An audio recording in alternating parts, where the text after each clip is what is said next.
élévation en direct sur Étoile du Cœur. Avec la Dream Team, on va aller plus vite en donnant les prénoms. Jean-Claude Carton, bien entendu, à la technique, et puis en direct sur Facebook pour relayer toutes les questions ou demandes de compléments au fur et à mesure de notre conversation. Laetitia, ma femme, Yann-Éric, votre serviteur, et Thierry Folliard.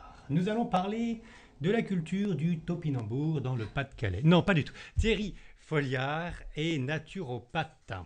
Naturopathe, vous me dites, vous m'interrompez si je dis une bêtise, mais ça vous englobe dans un large... Stop! T'as dit une bêtise. T'as raison, dans un large au lieu d'une large. Dans un large spectre concernant les plantes. Vous avez écrit ABC de l'herboristerie familiale aux éditions Grancher. Et le Petit Larousse des huiles essentielles aux éditions Larousse, bien entendu. Le Petit Larousse des huiles essentielles. 160 huiles essentielles, magnifiquement illustrées, des pages et des pages de bonheur. Idem pour l'ABC de l'herboristerie, parce que c'était un gros travail. Sans illustration.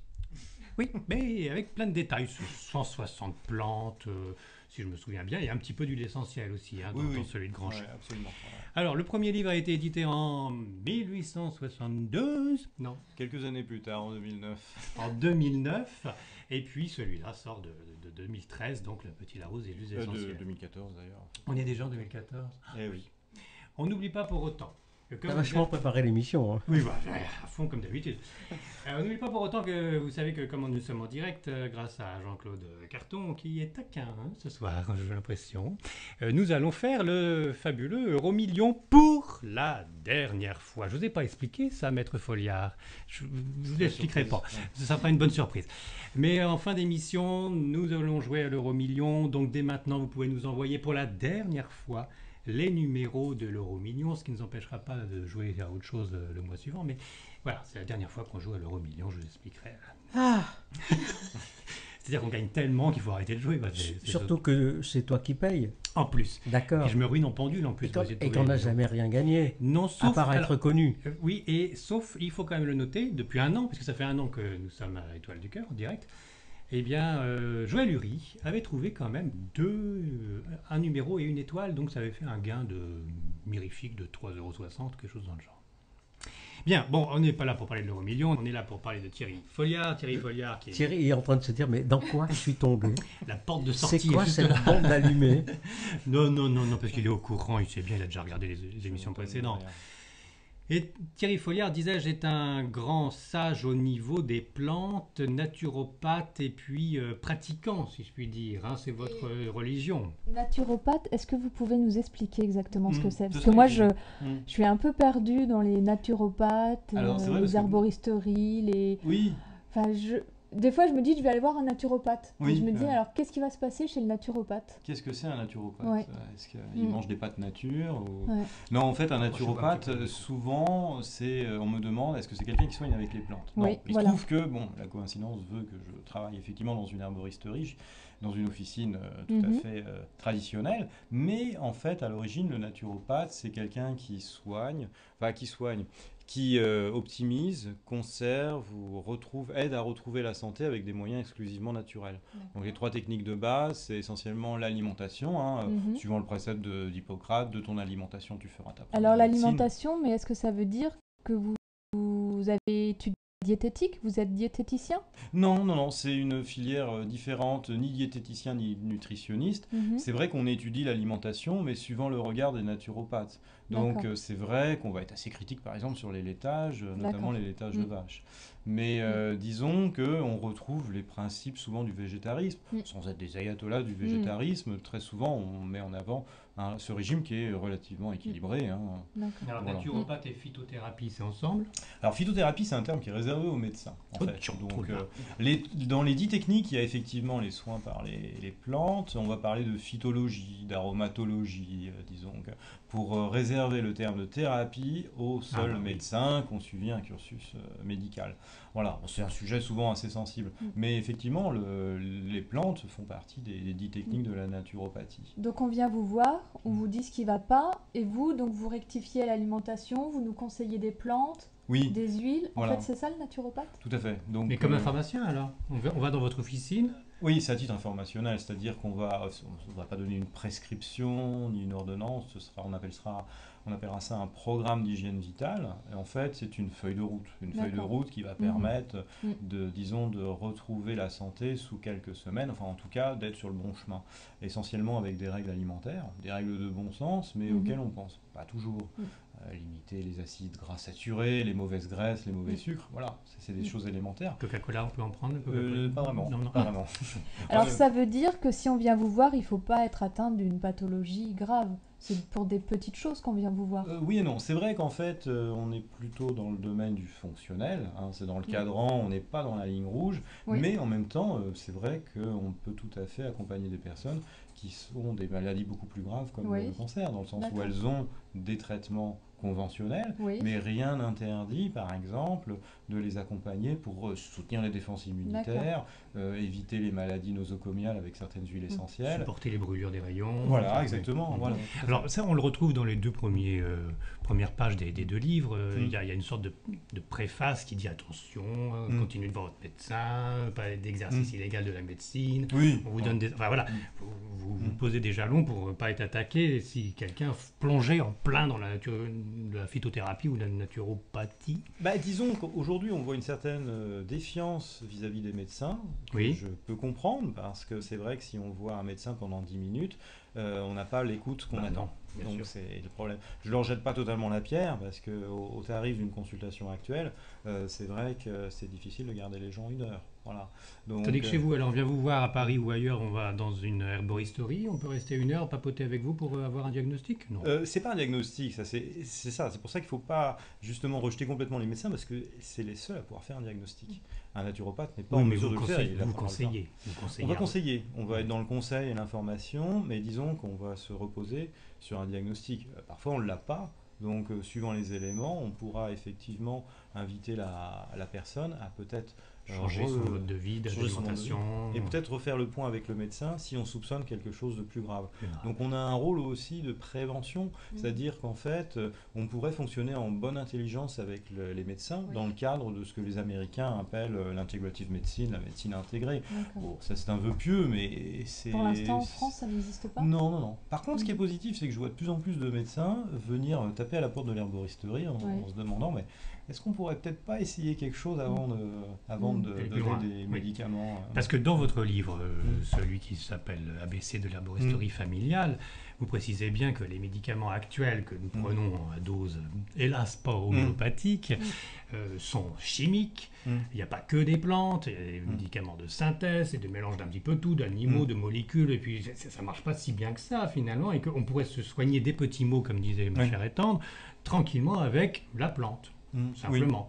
Oui, absolument. Et donc il y a danger d'avoir tout le temps recours à ces médicaments qui déjà, derrière il y a tout le côté commercial, pharmacien et autres. Mais en plus il y a danger parce que ça ne nous soigne pas tant que ça nous cause d'autres maux. Il y a des effets secondaires. Il y a quelques... Depuis quand les médicaments sont faits pour soigner? L'aspirine ça fait pas de mal quand même, mais après quand on a un ulcère c'est sûr que... Vous vous inspirez de Marcheseau? Oui, bien sûr. L'école de naturopathie est tenue par des élèves de Marcheseau. On est dans la droite ligne de Marcheseau. Et vous êtes reconnu par l'Omnes, il faut en parler de l'Omnes. Alors, c'est bien parce que s'il y avait la même chose pour les voyants, ou pour les médiums ou pour les guérisseurs, ce serait une bonne chose. Là, il y a une structure qui sérieusement reconnaît les naturopathes ou non. Oui, voilà, c'est ça. C'est-à-dire que il faut montrer patte blanche, en fait. Il faut justifier d'une certaine formation, d'un examen fédéral, et ça permet effectivement de canaliser. Bon, c'est pas un ordre, c'est pas un conseil de l'ordre comme il y a pour la médecine ou la pharmacie, mais disons que le but c'est un petit peu de canaliser les pratiques de chacun. Et surtout éviter les dérives. C'est vrai que quelqu'un peut se prétendre naturopathe sans avoir la formation pour ça. Disons que les mises en garde en début de livre, souvent c'est par rapport à l'automédication et par rapport à l'éventuel charlatanisme de certaines personnes. Et puis même si on lit votre livre d'une façon un peu rapide, on peut se tromper dans les dosages ou les plantes qu'il faut prendre, et ça peut être dangereux, comme n'importe quel autre médicament. On peut tomber malade à cause des plantes. On n'est pas sur des médicaments, on compte sur les doigts d'une main les plantes qui ont des effets secondaires. Il y a quand même moins de danger. On peut dire donc que les associations de certaines plantes, c'est pas terrible non plus, il faut se méfier. Ça va. En fait, il y a des grandes règles à connaître, mais globalement, on pouvez mélanger des plantes ensemble. C'est clair que vous allez pas mélanger une plante laxative avec une plante astringente. Non. Ce serait une contradiction, une hérésie. Mais bon, globalement, vous pouvez quand même plus facilement mélanger des plantes entre elles que des médicaments. Pourquoi 3 j'avais vu de se médicaments méfier entre le eux. pamplemousse associé Ah oui, à bah, autre le Ça, chose? c'est différent. Mais C'est ça, le c'est pamplemousse connu, associé aux médicaments. Oui. Il y a certaines plantes comme le millepertuis ou le pamplemousse, Oui. le jus de pamplemousse, qui interagissent avec beaucoup de médicaments, notamment ceux du cholestérol. Ah. Voilà, mais C'est les pas plantes bon, alors. entre elles, non, Et non, puis je le vote dedans. charbon, le charbon, Le charbon, il faut le prendre à distance. Ouais, ouais. des médicaments. Le Ça va pas charbon- plaire au docteur Charbonnier, ça. Le charbon, effectivement, peut absorber certaines molécules qui fait qu'elles minimisent leurs effets, y compris la pilule contraceptive, qui est un médicament. Donc, Mais alors moi, j'adorerais pouvoir me soigner qu'avec des huiles, qu'avec des Mm. plantes. Mais c'est vrai que c'est beaucoup plus facile quand même de prendre un petit cachet. Ah, c'est la solution de facilité. Voilà, c'est facile, c'est rapide, et puis le dosage, il est fait. Mm. Ce qui est un peu embêtant dans le guide, j'aimerais beaucoup faire tout ça, mais alors il faut tant d'unités de telle huile, une autre huile, une Précisément autre dans le huile, petit une autre Larousse des huile. huiles essentielles, c'est ça? Ouais, et il y a ce côté-là qui est un peu contraignant quand même.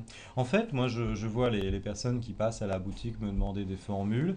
J'ai jamais vu ça comme une contrainte. Depuis que je travaille là-dedans. Mais alors vous les préparez? Oui, on les prépare. Voilà. Ouais, alors en que fait, moi, je partais du principe que j'allais acheter tous mes petits flacons et j'allais le faire moi-même.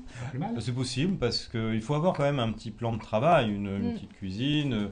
Un minimum d'espace pour le faire, c'est possible. Par exemple, vous pouvez pas. Moi, j'ai pas le droit de fabriquer une gélule puisque je suis pas préparateur en pharmacie. Et donc, le but, c'est par exemple de contacter telle ou telle entreprise qui va vous envoyer les ingrédients, les petites gélules, la pipette, et puis vous le préparez vous-même. Oh, on a de plus en plus de gens qui font leurs cosmétiques eux-mêmes. Hein. Moi, je pense que les gens sont. Oui, les cosmétiques, mais pour se soigner, je trouve que là, l'enjeu n'est pas le même. Oui, on se tourne vers un pharmacien. Pour des préparations un peu plus compliquées, on va en pharmacie. Pour des mélanges plus classiques, dans une herboristerie, on peut faire des mélanges liquides ou des mélanges de tisane. Donc ça veut dire que moi, je peux venir avec une petite recette que j'ai vue, oui, tout à fait. où il y a les huiles essentielles différentes, et on peut me le préparer. Tout à fait, en herboristerie sans problème. Et D'accord. lorsque ça concerne des gélules, des ovules, donc des préparations où il y a un enrobage, là, en fait, il faut se tourner vers un pharmacien qui dispose d'un laboratoire. Parce que il n'y a pas tant de pharmacies qui font des préparations. Mais que nous apporte là Jean-Claude Carton des huiles essentielles? Comme c'est gentil, moi qui suis en train de terminer une magnifique bronchite. Alors nous avons du pamplemousse. Vous allez me dire, docteur Folliard, de la menthe poivrée. Alors naturellement, la menthe, ça ne va pas avec l'homéopathie, hein, c'est ça aussi. Non, tout à fait, c'est une des contre-indications. De la lavande et un préservatif usagé. Bah non, qu'est-ce que ça fait là, enfin, voyons. Ah non, c'est du millefeuille. Oh, j'ai confondu, je suis confus. Il me regarde, Jean-Claude, ça ne me fait pas rire du tout. Alors, qu'est-ce que je devrais prendre pour plus tousser, pour terminer ma bronchite, Thierry Folliard? Bon, généralement, pour terminer une bronchite, on est sur des huiles essentielles expectorantes.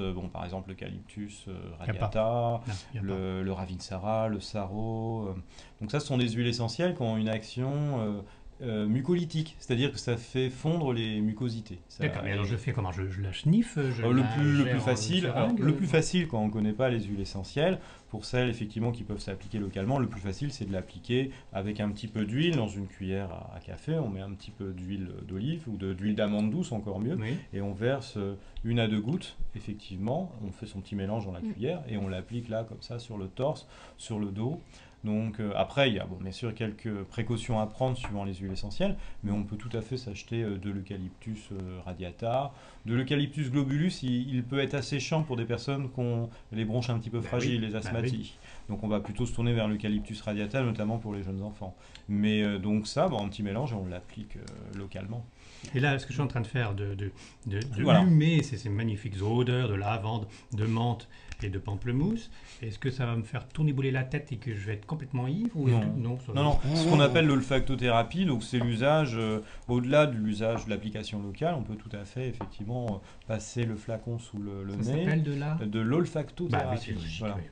C'est l'aromathérapie. L'aromathérapie, c'est une branche de la médecine par les plantes. L'aromathérapie, ça englobe tout l'usage des huiles essentielles. Après, l'olfactothérapie, c'est effectivement juste en passant sous le nez comme ça.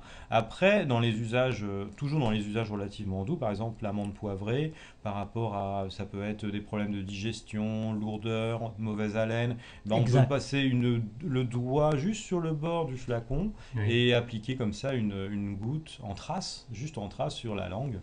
Alors, Ça Pour rafraîchit. l'entretien des gencives, c'est extraordinaire, la menthe poivrée. Mm. Hein, tu peux prendre ça même pour désodoriser une pièce. Ah Et oui. ça ne brûle pas? Non, Alors, un petit peu, oui. Non, comme ça, là, c'est juste une trace prise sur le rebord du flacon. Donc y a Mais pas ça de souci. vieillit les huiles essentielles. Moi j'en avais acheté, vous n'étiez pas né. Mais tu vieillis aussi, non? Mais bien sûr, mais enfin, quand je joue le capuchon, que je l'enlève, pas les tiennes, elles sont très bien. Hum. Mais moi c'est à moitié collant. Ça se garde, il faut les garder 2 ans à peu près. Eh oui, Certaines alors, se gardent plus longtemps, Oui. mais d'autres, par exemple comme le basilic, elles peuvent effectivement tourner. C'est-à-dire Eh qu'il oui. y a des molécules qui est dedans. Ça perd ses qui se- propriétés. Bah non, même seulement sur le basilic, si on le garde trop longtemps, il y a une molécule qui se transforme en transanétol qui devient toxique. Donc il y Ah, a... c'est pour ça les boutons sur le front. Ah, je vais enfin comprendre au bout des années. Ça peut des devenir années. toxique alors. Oui, mais là finalement. c'est effectivement un cas assez connu avec le basilic. Mhm. Généralement, c'est pour ça qu'on met une date limite dessus. Mais bon, en même temps, je ne veux pas dire qu'elle se bonifie avec l'âge, c'est pas comme les sardines Mhm. ou le bon vin, mais disons qu'il faut relativiser aussi l'usure avec le temps ou la dégradation avec le temps. Certaines huiles essentielles sont plus sensibles que d'autres. Mhm. Mais bon, généralement, il faut compter garder allez, maximum 3 ans un flacon. Voilà. Quelles sont les précautions? Voilà. Parce que ça peut être dangereux, les huiles C'est essentielles. peu dangereux. Il y a Quand certaines c'est huiles mal, essentielles dosé. qui sont interdites parce que des personnes les ont utilisées à mauvais escient. Mm. En fait, dans le principe, il faut les éviter chez la femme enceinte dans les 3 premiers mois de grossesse. Quel que soit l'usage, c'est une précaution élémentaire. Ensuite, en général, on l'évite notamment en interne, absolument, chez les jeunes enfants moins de 7 ans. Donc, usage interne chez les enfants à partir de 7 ans. Et on en met rarement dans les yeux. De toute façon, surtout pas. C'est totalement proscrit. Une idée comme ça. Non, c'est ça. Mais j'ai toujours Les peur, moi, que muqueuses, quelqu'un les fasse une muqueuses, tout bêtise. ça, voilà, Ouais. il faut faire attention. Et donc les muqueuses, il faut faire très attention. Pour ce qui concerne les muqueuses, Ouais. muqueuses nasales, buccales, etc., on en met 1 à 2% maximum, c'est-à-dire que vous allez avoir dans un flacon de 100 ml par exemple d'huile végétale, une huile d'amande douce, vous aurez juste 1 ml d'huile essentielle. Elles sont déjà dosées Là, elles sont pures. Dans des petits flacons sont comme pures, ça, oui. elles sont pures. Et il faut les diluer. Alors pour les muqueuses, 2%. Pour un massage, pour le corps, Voilà, ouais. 20%. On va descendre à 10% pour la cannelle ou le thym, qui sont quand même C'est-à-dire, très yang. très par bons. rapport à une dose d'eau, combien de gouttes? Alors en fait, une goutte, ça correspond à 25 mg. Donc 1 millilitre d'huile essentielle, ça fait à peu près 25 à 30 gouttes. On va dire 30 gouttes. 1 millilitre d'huile essentielle, 30 gouttes. Donc c'est-à-dire que par exemple, si on a un flacon de 100 millilitres, 20%, ça fait 20 millilitres d'huile essentielle. Et on complète le flacon à 100 millilitres jusqu'à atteindre D'autre huile. 100 millilitres en huile végétale. Y a-t-il une huile essentielle qui pourrait avantageusement remplacer le Viagra? Oui, absolument. Ouais. Oui, mais c'est... Bien Écoute, sûr, mais c'est ta vie, vraiment, mais c'est Voilà, ta bon, vie. c'est qu'est-ce une que- question à 100 balles. Mais c'est Donc, pas pour moi. Je connais plein de mecs qui ont des problèmes d'érection. Oui, ben on va parler des hémorroïdes après, tiens, ça sera bien. Alors les huiles à l'entraîne essentielles. marondin.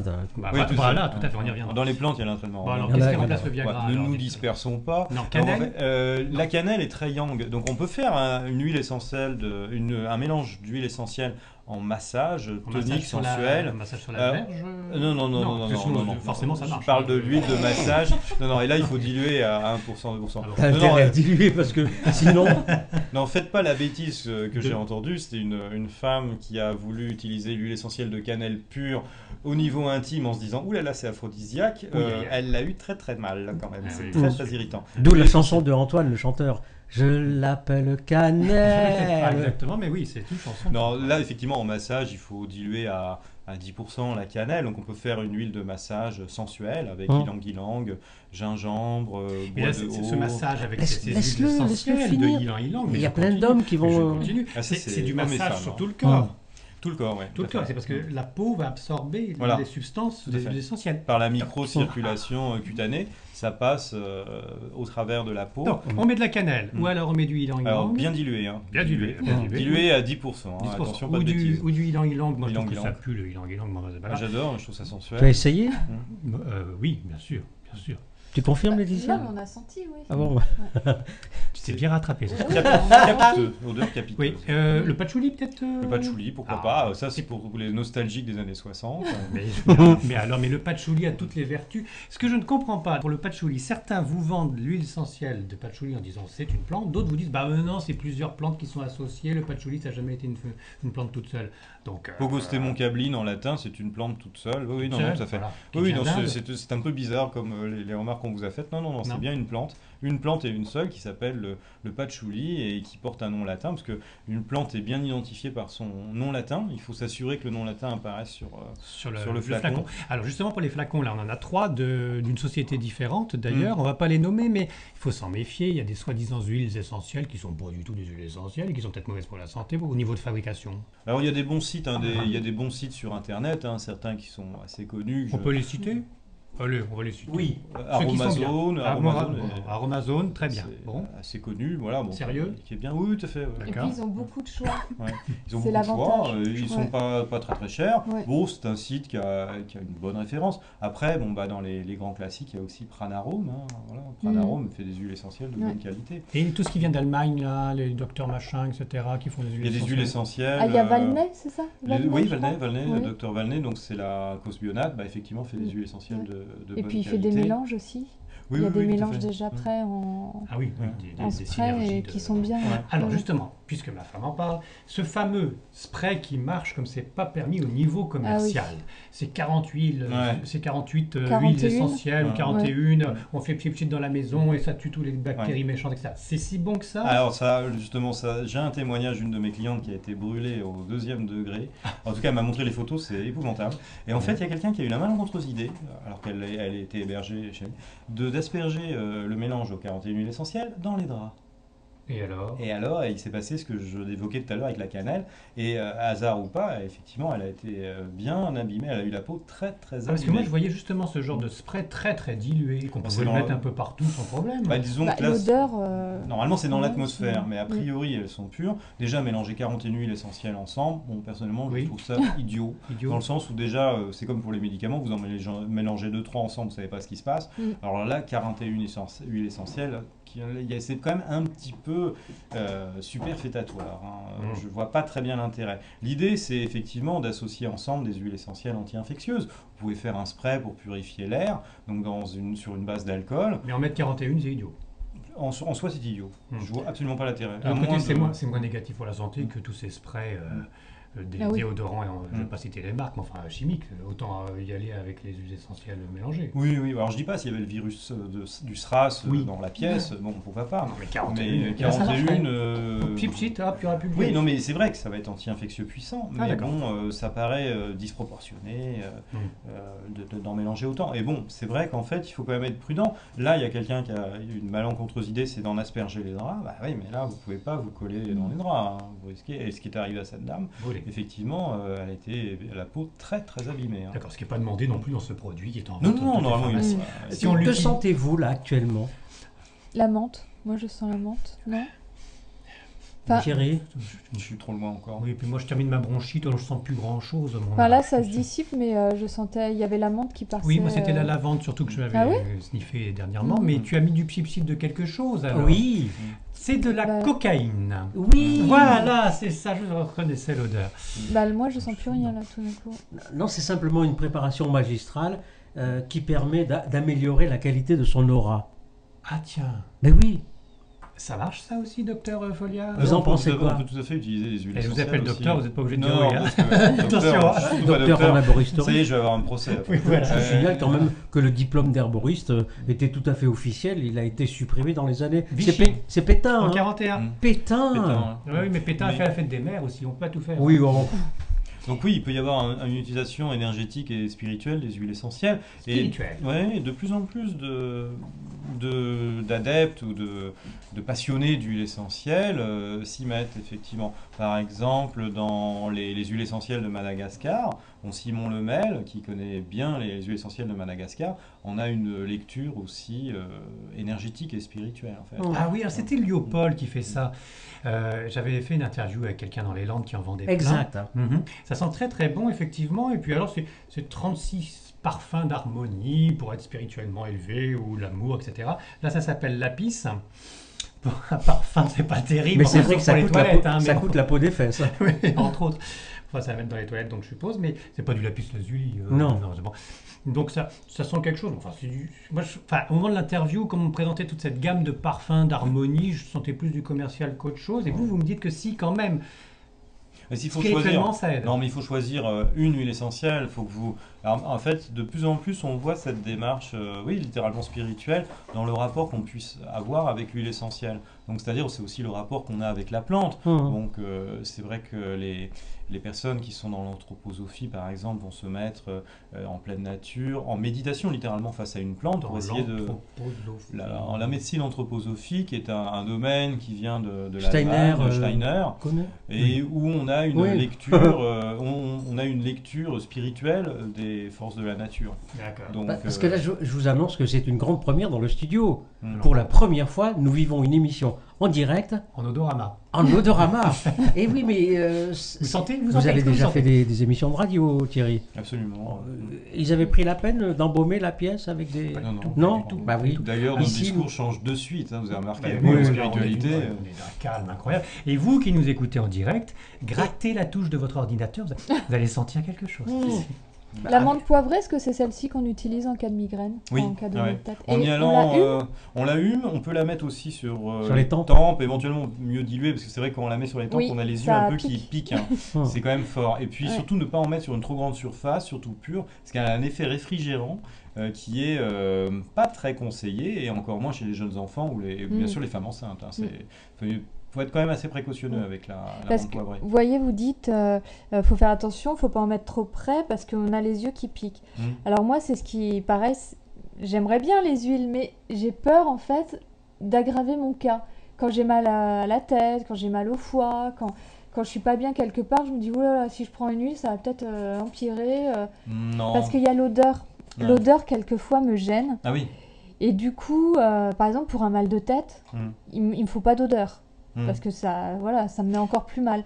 Donc du coup, c'est vrai que par moments, j'ai des maux de tête très puissants, mais je me dis, non, je vais pas sentir en plus de la menthe, parce que alors là, il y a effectivement des cas de migraine où les odeurs sont insupportables, mais bon, c'est pas, je vois beaucoup de monde et généralement ce cas-là n'est pas trop fréquent. Mais je rencontre quelques personnes qui sont effectivement, que les odeurs indisposent. J'en rencontre heureusement pas trop, parce que généralement quand ils viennent dans l'herboristerie, ils disent oh là là, qu'est-ce que ça sent bon chez vous. Donc, mais c'est vrai, il y a quelques personnes qui sont réfractaires. Mais justement, ça sent bon quand on est en bonne santé. Mais dès qu'il y a un petit truc qui cloche, je trouve que les odeurs du coup... Ah non, pas du tout. Les gens viennent nous voir parce qu'ils sont pas forcément en très bonne santé. Ils viennent pas la fleur au fusil. Comment dire, par exemple, quand on est dans un moment où particulièrement ça va pas très bien, moi je sais que ça me fait ce cas-là. Par exemple, je lis votre livre, alors je dis ah ouais, la prochaine fois que j'ai de la migraine, je fais ça. La prochaine fois que j'ai mal au ventre, je vais faire ça. Sauf que le jour quand il arrive, j'ai envie de rien faire du tout. Non, c'est pas. Je pense qu'il faut. Après, c'est vrai que je suis étonné aujourd'hui parce que je vois souvent qu'il y a des barrières qui, je pense, sont plutôt mentales sur l'utilisation des plantes et des huiles essentielles. Et ça, je pense que les médias ou le milieu médical y est un petit peu pour quelque chose. En disant, attention, quand même, ce sont des plantes. À côté de ça, vous avez eu 1500 morts avec le Mediator, mais là, ça n'affole personne. Donc, non, je pense qu'il faut relativiser le risque. Ça veut dire quoi, Thierry Folliard? Ça veut dire quoi? Ça veut dire que les médicaments sont plus dangereux que se soigner par les plantes avec un herboriste, clairement. Ah oui, clairement. Les vaccins, vous n'êtes pas très pour. Il y a toujours ça circule sur Internet, les affreux vaccins qui nous donneraient la sclérose en plaques et des horreurs comme ça, avec des problèmes de seconde vie, de virus qui se promènent ensuite. Non, il y a un débat. Il faut savoir qu'en fait, le problème aujourd'hui, c'est qu'il y a deux sons de cloche. Et en fait, c'est soit d'un côté, soit de l'autre. C'est difficile, c'est deux mondes qui ont du mal à se rencontrer. Et est-ce qu'il faut qu'ils se rencontrent? Pas forcément. C'est vrai que pour les problèmes de santé relativement graves, ce serait intéressant de pouvoir fonctionner en bonne intelligence avec un médecin, par exemple. Lui fait un diagnostic, fait le suivi, nous on l'accompagne en naturopathie. C'est ce que vous dites dans le livre, voilà. Pour l'allopathique, il faut laisser travailler les médecins. Et puis pour les petits bobos, c'est plutôt le... C'est pas tout à fait ce que je dis, c'est-à-dire que même en cas de cancer, moi j'ai eu le témoignage par exemple de patients en chimio à qui leur médecin avait dit surtout pas de phyto. C'est comme si moi je disais surtout pas de chimio, de quel droit? Absolument Mais il n'y a pas des services de cancérologie qui font appel quand même à des naturopathes tout qui doucement, essaient tout doucement. Moi j'en ai Ça doit rencontré. exister quand même. L'oncologie est un des milieux les plus fermés qui soit. Oui. Alors, il semblerait qu'ils ont une frilosité par rapport aux plantes qui est paradoxale, puisque en fait la plupart des médicaments de chimiothérapie, comme le Taxotere, pour pas le citer, qui est fait à base d'IF, viennent des plantes, mais des plantes franchement toxiques. Hein, Parce qu'en ce moment, on voit quand même qu'ils font appel à des techniques de relaxation, de sophrologie. Tout doucement, tout Oui. doucement. Il y a Alors, très est-ce qu'ils peu vont d'exemples en ce pas sens-là. arriver Ça un s'ouvre, peu vers les plantes? Ça Enfin, s'ouvre tout doucement. Moi, je vois ça, je suis plutôt optimiste de nature. Je vois ça de manière positive. C'est vrai que je vois des médecins aller vers nous, petit à petit, quelques-uns. Des médecins allopathes. Hein. Je ne parle pas des homéopathes ou des aromathérapeutes qui sont là-dedans depuis longtemps. Mais je vois des démarches timides de médecins qui se disent « Ah bah tiens, avant de donner des médicaments de la tension à mon mari, peut-être qu'il y a des plantes. » Je trouve ça très très positif. C'est très bon signe. Mais de fait, c'est vrai que le milieu dans son ensemble est quand même assez fermé. Regardez par exemple, il y a eu le livre des professeurs Even et Debré sur 4000 médicaments utiles ou inutiles et dangereux. Ils ont été interdits d'exercice pendant 6 mois pour défaut de confraternité, alors qu'ils sont professeurs de médecine. Et leur livre n'est pas un pamphlet révolutionnaire. Ils donnent un coup de pied dans la fourmilière. Hein. Oui, mais en même temps... Ils disent quelques conneries. Hein. Oui, il faut quand même le dire aussi. Ils sont un peu sévères avec les plantes. Nous sommes d'accord aussi. Mais les médicaments vendus à base de plantes en pharmacie, il semblerait qu'ils puissent être moins efficaces que ce qui est vendu en herboristerie. Et pourtant, les pharmaciens vendent aussi des huiles essentielles. On ne les trouve pas que dans les... Mais c'est comme les médecins. Attendez, tout ça, c'est l'argent aussi qui dirige. Une pharmacie, de toute façon, ils sont pris à la gorge pour des raisons financières. Oui, mais en même temps, Thierry, puisque nous sommes dans le 13e tous les deux, suivant les magasins, les Biocop par exemple, pour ne pas les citer, ou Naturalia, les huiles essentielles en pharmacie coûtent beaucoup moins cher que chez Biocop ou Naturalia. Donc là aussi, excusez-moi, mais ils en profitent bien. Hein. Alors l'explication, moi je peux l'avancer. L'explication, c'est qu'ils veulent gagner davantage de thunes. Quoi, non, c'est pas le but. Non. Je peux vous dire que moi je gagne pas énormément de Non, mais je parle pas de vous. Mais, mais la question me touche aussi, directement, hein, puisque je travaille dans une boutique. En fait, il faut savoir que les charges, dans le 6e, et dans les charges d'une officine sont très importantes. Il y a des pharmacies qui ferment. Les herboristeries sont menacées de fermer aussi pour des raisons financières. Et c'est comme pour les libraires. Vous allez acheter, je ne vais pas le citer, un livre sur Internet, mais ça se fait au détriment des petits libraires. Par rapport à Amazon qui est en train de tuer les libraires. Et en fait, qu'est-ce que ça veut dire? C'est que les pharmacies ne font pas leur marge sur les plantes ou les huiles essentielles. Certes. Donc elles peuvent vendre moins cher. Mais ils sont aussi de bons conseils. Les pharmaciens? Oui. S'ils sont formés en aromathérapie, ce qui n'est pas forcément le cas. Et il faut être formé pour ça. Moi, j'ai été formé avec des médecins et des pharmaciens à l'université de Bobigny. Donc, c'est vrai qu'un pharmacien en lui-même, il a effectivement des connaissances en pharmacognosie, mais comme moi qui ai fait de la chimie quand j'étais ingénieur, oui. Mais ça ne donne pas une connaissance des huiles essentielles. Et puis le pharmacien, quoi qu'il arrive, il a quand même la notion de conseil. Oui. Ça dépend aussi du pharmacien. Il aura un avantage. Bien. Moi, je sais qu'il y a quelques années, je souffrais terriblement d'abcès dentaires, de mal de dents. Eh bien, l'huile essentielle de giroflier, c'est un miracle. Pure l'huile essentielle de giroflier. Pure. On n'est pas douillet. Moi, je le fais pur, mais il ne faut pas être douillet quand même. Est-ce que ça brûle? Non, dans la bouche, on ne sent pas trop cette brûlure, mais c'est du costaud quand même. C'est vrai que ça a un goût, ça a un goût. Mais alors, c'est génial. En 30 secondes, 30 secondes, ça désinfecte. Dites donc, je voudrais revenir sur des choses pratiques dans la continuité. Vous avez parlé du cancer et vous disiez que les plantes pouvaient soigner aussi le cancer. Accompagner des traitements conventionnels. Alors lesquelles de plantes Des plantes comme le lapacho, la griffe du chat, l'aloe arborescens sont des plantes qui remontent les défenses immunitaires. Mais est-ce qu'il faut vraiment remonter ces défenses immunitaires alors que justement il y a des soins pour nous abaisser toutes nos défenses immunitaires pour tuer les cellules cancéreuses? Est-ce que justement c'est pas là le danger d'associer les deux? Non, au contraire, c'est pas un danger. Même si c'est pas bien accepté par les oncologues, au niveau du taux de rémission, il peut être nettement amélioré. On gagnerait énormément dans le confort de vie et le pronostic vital si par exemple on accompagnait des traitements conventionnels avec des plantes. D'une part, ça permettrait peut-être de diminuer les quantités Absorbées. prescrites qui peuvent être importantes, et tout en remontant la défense immunitaire, parce que la chimio, la radiothérapie font baisser les défenses immunitaires. Or, c'est pas le moment. C'est pas le moment. Il y a vraiment besoin de alors. Non, mais c'est un effet secondaire. Ah, d'accord. C'est un effet secondaire. Alors, ces chimiothérapies sont à base d'IF, disiez-vous, entre autres. Entre autres, il y a aussi la pervenche de Madagascar. Bon, c'est très mauvais pour la santé, mais on le fait quand même. Énormément, il y a plusieurs pages dans le Vidal. On le fait quand même, on peut pas trouver une plante un peu moins méchante ou plus sélective pour tuer les cellules cancéreuses. Il y a la question, par exemple, suivant le stade de cancer. C'est-à-dire un cancer qui est au stade 1, effectivement, on pourrait penser qu'une chimio aussi agressive n'est pas appropriée. Au stade 4, on pourrait se dire, est-ce que c'est un cas désespéré et entre les deux, mon cœur balance. Non, effectivement, ça dépend du degré, du stade du cancer, mais c'est vrai que sur des cancers très avancés, on peut se poser la question, est-ce qu'on pourrait se passer de chimio ou pas? Est-ce que les plantes seraient assez puissantes pour ça? Et donc on pourrait se poser la question, est-ce que les cancérologues à qui on livre notre vie ne pourraient pas faire un stage aussi de toute façon, ça irait dans le bon sens. Ne serait-ce que pour limiter, par exemple, les effets sur le foie ou les brûlures de radiothérapie. Parce qu'en gros, ils prescrivent le médicament parce qu'ils savent que ça marche une fois sur deux, et puis c'est tout, ils vont pas plus loin, ils savent même pas ce qu'ils prescrivent. Si, mais par exemple, j'ai le témoignage d'un oncologue qui me vient en tête, et il me disait, des échecs, j'en ai tous les jours. Et je sentais que ça lui pesait quand même. C'est un métier qui est difficile. Et nous, on voit quand même pas mal de cancers aussi en herboristerie, et on voit pas que des cancers. Donc des bouffées d'espoir, on en voit nous tous les jours. J'aurais plutôt tendance à voir le verre à moitié plein. D'accord, vous voyez de l'espoir, vous en donnez, mais est-ce que vous revoyez après les patients guéris parce que... Guéris en tout cas qui vont mieux. Ils reviennent, ils vous disent, ça y est, j'en suis sorti grâce à vous aussi. Oui, en complément, on va pas prétendre remplacer. Mais il y en a, mais vu des exemples. Ah oui, il y a eu des exemples. Parce que ceux qui sont morts ne peuvent pas revenir vous le dire. Donc, non, tout à fait. Et alors vous parliez aussi de ces médicaments qui sont à base d'une molécule particulière pour cibler le mal, et des plantes qui peuvent guérir, mais dans le livre, l'ABC de l'herboristerie familiale, aux éditions Grancher, Thierry Folliard, vous précisez que finalement, c'est la totalité de la plante qui soigne encore mieux. Oui, il y a la notion de totum. Bon, c'est vrai que pour tel ou tel problème de santé, tel ou tel organe, par exemple, on va utiliser une partie différente de la plante. Mais il y a une espèce de quête mythique, sorte du saint graal de la phytothérapie, qui consisterait à avoir dans une seule préparation l'intégralité des principes actifs de la plante. D'où l'intérêt, par exemple, d'extraire une plante avec un mélange d'eau et d'alcool.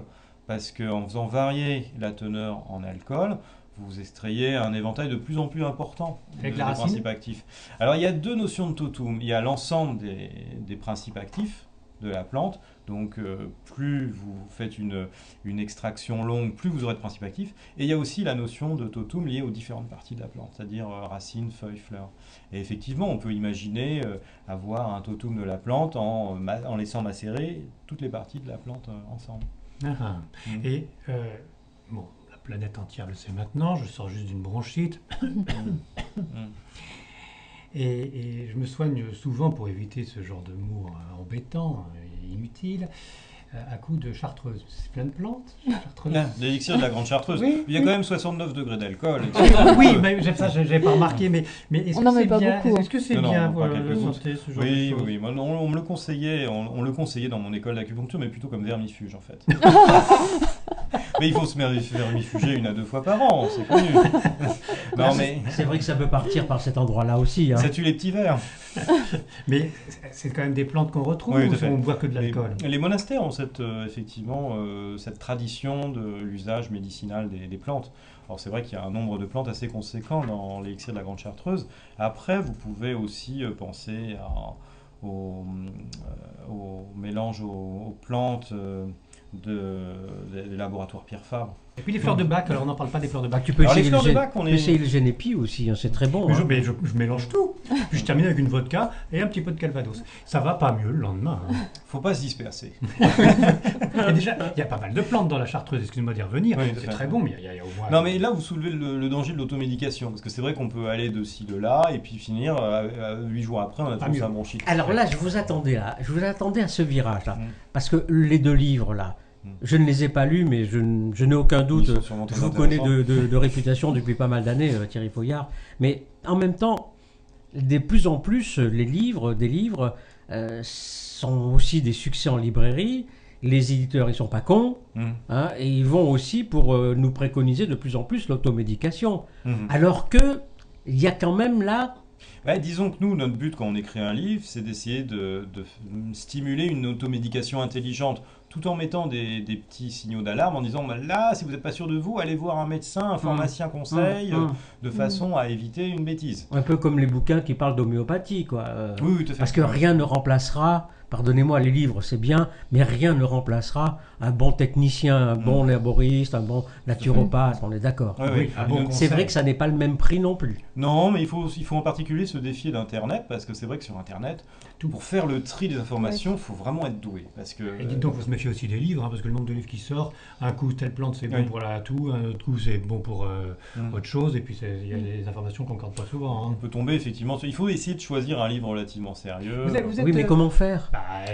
Regardez le CV, regardez un petit peu le CV de l'auteur à la fin, voir si c'est quelqu'un qui a l'air d'être sérieux. Y compris pour prendre des conseils dans une herboristerie, y compris pour lire certains livres. Apparemment, si je comprends bien, ça, pour ma personne, j'ai intérêt à me renseigner sur la liste des naturopathes qui sont à l'Omnes. Oui, vous pouvez. Alors, ça, c'est du sérieux. C'est déjà pas mal. Donc l'Omnes, ça s'écrit O-M comme maman, N comme Noémie, E-S. Puis se retrouve sur Internet. Et là, c'est quand même la structure sérieuse. Il n'y a plus de diplôme, hein. Jean-Claude l'avait dit, depuis Pétain. Non, mais il y a des diplômes de naturopathe, par exemple. Ça continue. Et là, il y a quand même un organisme qui chapeaute le sérieux de la chose. Tout à fait, oui. Bon. Ça peut être aussi naturopathe.net, par exemple, qui référencie justement les adresses des oui, mais pardonnez-moi, là encore aussi, moi j'aime bien être le poil à gratter. Là aussi, si tu payes ta cotisation, tu vas être recommandé par tel ou tel organisme. Parce que c'est aussi un petit peu tout et n'importe quoi. Internet, nous sommes d'accord, c'est tout et n'importe quoi, mais dans ces syndicats, ces représentations, ces trucs, c'est si tu payes une cotisation, on va t'intégrer dans le groupement. Certains, mais l'Omnes, là, il pour la plupart, faut pas tromper les... Le mieux, c'est le bouche à oreille. Moi, je préfère, voilà, exactement. Le mieux, c'est le bouche à oreille. Le bouche à oreille, une émission comme celle-là, qui pourra... Elle est où, votre herboristerie, dans le 6e? Elle est 38 rue du Montparnasse, à côté de l'église Notre-Dame-des-Champs. On parle de Paris, bien sûr, pas de Marseille, ni de Lyon. À Paris. Oui, mais c'est important. Mais bien sûr, mais je précise. Thierry est parisien. Mais enfin, Jean-Claude, si je précise pas la ville, comment tu veux qu'on sache où c'est? Parce que tous ces trucs-là, tu sais, le Sénato, les machins, les écoles... Oui, mais déjà, quand c'est regroupé, même pour le groupement des hypnotiseurs de France, c'est quand même un petit peu plus sérieux. Oui, mais c'est comme pour les voyants, tu vois, si tu as payé ta cotisation, tu vas être dans le livre. Non. Ah, dites donc, Thierry Folliard, alors... Nous n'avons pas le droit de désinformer, et je le prends, et pour toi et pour moi, nous n'avons pas le droit de désinformer les internautes. Non, j'ai bien le droit de nommer quand même l'Omnes, qui semble être bien sérieux quand même, pour ce qui concerne la phytothérapie. Enfin, la naturopathie. Les plantes, quoi, hein, chez Truffaut, donc. On vient vous voir, c'est gratuit les conseils? Oui. Tuto? Oui, certains en abusent. Hein. Ah bah oui. Ils vont s'accrocher dans le magasin. Vous êtes ouvert de 8h du matin à minuit ou... Non, 10h à 19h en fait. Et dans le principe, c'est vrai qu'on ne peut pas donner une consultation dans le magasin. On a des clients, quand il y a la queue, qui le prennent très très mal. Mais on prend toujours 10 minutes avec chaque personne. Et c'est le rôle du conseil. Et c'est le rôle qu'a le pharmacien aussi, qui perd petit à petit. Parce que de plus en plus, il perd son rôle de préparateur, son rôle de conseil. C'est dommageable aussi pour la profession de pharmacien. Nous, c'est vrai qu'on a plaisir à garder ça. Les gens viennent surtout pour ça. Mais c'est pas un petit côté empirique de votre côté, du genre, tiens, je vais lui dire de prendre telle huile essentielle, je verrai bien s'il est encore vivant demain, et puis comme ça, je pourrais le noter dans mon petit carnet personnel. Non, ça y est, vous avez déjà toutes les recettes. Non, mais il faut être super rigoureux là-dessus. Méfie aussi, Jean-Claude, tu comprends. On n'est pas cobaye. Non, surtout pas. Il faut s'assurer, par exemple, que la personne n'a pas des antécédents. Par exemple, si vous donnez des plantes qui ont des effets hormonaux, s'assurer que la personne n'a pas des antécédents de cancer du sein. Si on a des plantes fluidifiantes comme la reine des prés, le ginkgo biloba, s'assurer qu'elle ne prend pas des anticoagulants, de l'aspirine ou le ginkgo biloba. Non, ça c'est Rocky Balboa. C'est pas ça. Ginkgo biloba. Biloba, c'est la fameuse plante qui a survécu à Hiroshima. Exact. C'est donc une plante qui est indestructible quasiment. On en a un dans notre jardin, dites donc. Les chats, ils le griffent, ils le coupent, ça repousse toujours. Bon, ça a des feuilles très très reconnaissables. Et c'est quoi la propriété de cette... En fait, son propriété principale, c'est les anti-agrégants plaquettaires. C'est-à-dire qu'il empêche l'agrégation des plaquettes sanguines, et donc ça favorise la circulation sanguine. C'est-à-dire ça fluidifie le sang? C'est pas tout à fait fluidifié, ça favorise la circulation sanguine, donc ça empêche le sang des plaquettes justement de s'agréger. Donc le sang est effectivement plus fluide. Mais... Comme la réglisse? La réglisse n'a pas cet effet-là. Ah, La ça réglisse, monte pas la tension, non. ça monte la tension, mais c'est autre chose. Elle est hypertensive, la réglisse, mais elle n'a pas d'effet sur la fluidité du sang. Pour les problèmes d'érection que Jean-Claude a, la réglisse, Ah oui, j'ai ça vaut toujours le pas coup, le cité. Il est toujours sur sa faim, le pauvre Jean-Claude. Ben oui, le J'ai pauvre. toujours pas donné le nom de l'huile essentielle qui stimule la libido masculine. C'est l'huile essentielle de bois de Siam. Ça n'a rien à voir avec le bois bandé. Non, pas du tout. Ah bon, Mais c'est en d'accord. massage aussi, c'est pas C'est en massage, oui. application Ça peut être- locale. Non, c'est pas en application juste sur Non, les non, parties non. génitales. En parfum. Ça peut être en local, notamment au niveau des effets toniques. Ça peut être en application, par exemple, au poignet et au plexus. Comme la lavande. Après, ça peut être au bas-ventre, au niveau du bas-ventre. Et ça peut remplacer le Viagra. Bah, je peux pas faire de comparaison avec les médicaments, les plantes, les huiles Faudra essentielles essayer. sont On pas va des faire tout médicaments. de suite. On va faire un essai tout de On va suite. plutôt parler d'alternatives en fait. Oui. Et chez D'accord. les femmes alors? L'huile essentielle d'ylang-ylang. Ah, Ah bah et oui, toi ça t'aimes sent pas? pas bon. Les femmes aussi ont besoin de... Ah bah oui. Ah bah Oh. ouais. Ah bah oui. Dites donc, ça dérape cette émission. Non, juste à propos des femmes, je vous le disais hors antenne avant que nous commencions l'émission, j'ai reçu Marianne Mormina, qui est la créatrice de Liliache, la fondatrice de Liliache. Je vous le disais, il y a 2 femmes sur 10 dans le monde qui souffrent d'une saloperie qui s'appelle l'endométriose. Est-ce que la phytothérapie, est-ce qu'il y a des huiles essentielles? Est-ce que vous avez des femmes qui viennent vous voir et qui vous Oui. en parlent? Oui, absolument. Est-ce Alors, que vous auriez quelque chose à leur oui, oui, conseiller? oui. En fait, généralement, ce qu'on conseille, c'est des plantes qui ont une action progestérone-like, c'est-à-dire progestérono-mimétique, pour ne pas parler franglais. C'est-à-dire, à la différence des pilules qui sont de la progestérone hormonale de synthèse, Et qui sont aussi une sacrée saloperie. bah, disons qu'ils peuvent avoir des conséquences, effectivement, de déséquilibre hormonal. Là, ces plantes-là ont une action sur l'hypophyse qui va réinformer les ovaires pour qu'ils reproduisent à nouveau de la progestérone.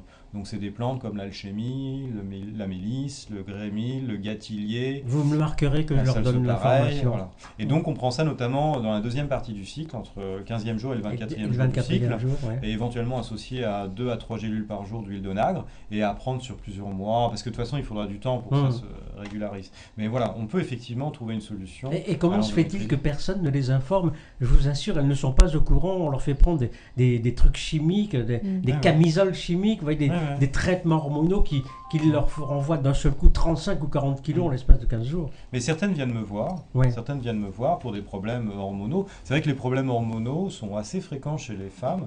Les hommes ont moins de problèmes hormonaux, sauf après la cinquantaine. Mais des problèmes de déséquilibre, en fait, sont fréquents chez les femmes et ça vient essentiellement de la pollution environnementale. Sans doute aussi des médicaments, de la pilule contraceptive, c'est probable, parce que les femmes qui arrêtent la pilule, parfois n'ont pas de retour de règles avant plusieurs mois.